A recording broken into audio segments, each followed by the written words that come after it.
एकदा वेळ निघून गेला की हातामध्ये काहीच राहत नसते. याचं एक उदाहरण तुम्हाला सांगतो. एक गाव होतं. त्या गावापासून 2-2.5 किलोमीटर अंतरावर एक शाळा होती. रोज एक मुलगा आणि मुलगी त्या गावातून समोरच्या कॉलेजमध्ये जायचे शिकण्यासाठी. त्या शाळेमध्ये त्या कॉलेजमध्ये जायचे.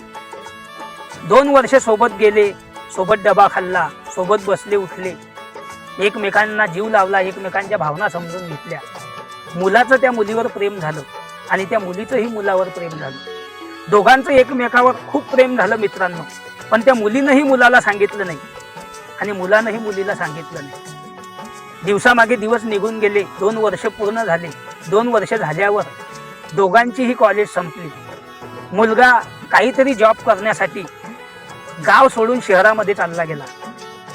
त्या शहरामध्ये गेला, तिथं त्यानं जॉब केला. त्याला चांगल्या प्रकारे जॉब लागला आणि चांगल्या प्रकारे जॉब लागला म्हणून तो घरी आला आणि त्याला असं वाटलं आपलं हिच्यावर प्रेम आहे, आता हिला सांगायला काही हरकत नाही.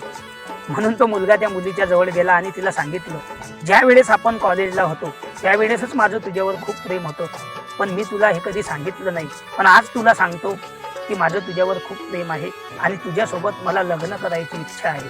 मला जॉबसुद्धा चांगला लागला. आता आपली सर्व गोष्टी पद्धतशीर झालेल्या आहेत. त्या मुलीनं सांगितलंय तुझं बरोबर आहे, पण हेच गोष्ट जर तू मला 4 महिन्याच्या अगोदर सांगितली असती किंवा ज्या वेळेस आपण कॉलेजला होतो त्यावेळेस सांगितली असती तर मीही या गोष्टीसाठी तयार झाली असती.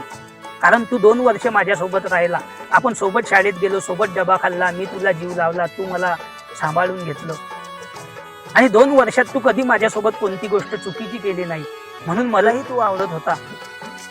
पण मागच्याच आठवड्यामध्ये माझं लग्न जुळलं. सुंदर मुलगा माझ्या बाबांनी माझ्यासाठी पाहिला. त्या मुलासोबत माझं लग्न होणार आहे.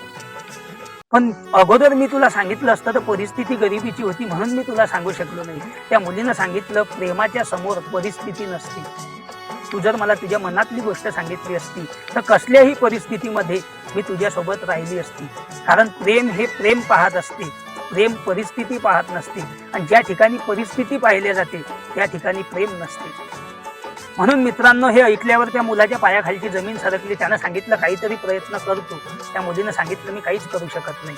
आई वडिलांचा मान सन्मान आहे, आई वडिलांची इज्जत आहे, समाजाला तोंड दाखवायचं आहे. सर्व समाजांनी हे लग्न जोडून आणलेलं आहे आणि हे लग्न मोडून आपण दुसरं काही करणे म्हणजे हे मला तरी बरोबर वाटत नाही. म्हणून आई वडिलांच्या स्वाभिमानासाठी हा माझा धर्म मला पाळायचा आहे.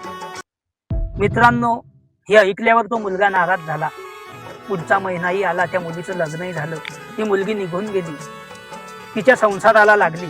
पण तो मुलगा आजही त्या मुलीसाठी रडतो, रात्रभर जागतो, रात्रभर विचार करतो. त्याला जेवण गोड लागत नाही, 4 मित्रांमध्ये बसत उठत नाही, उदास त्याचं आयुष्य होऊन गेलेलं आहे. मित्रांनो, जे लोक निस्वार्थपणे प्रेम करतात त्या लोकांच्या अंतःकरणातून ती व्यक्ती कधी जात नसते ज्या व्यक्तीवर तो प्रेम करत असते.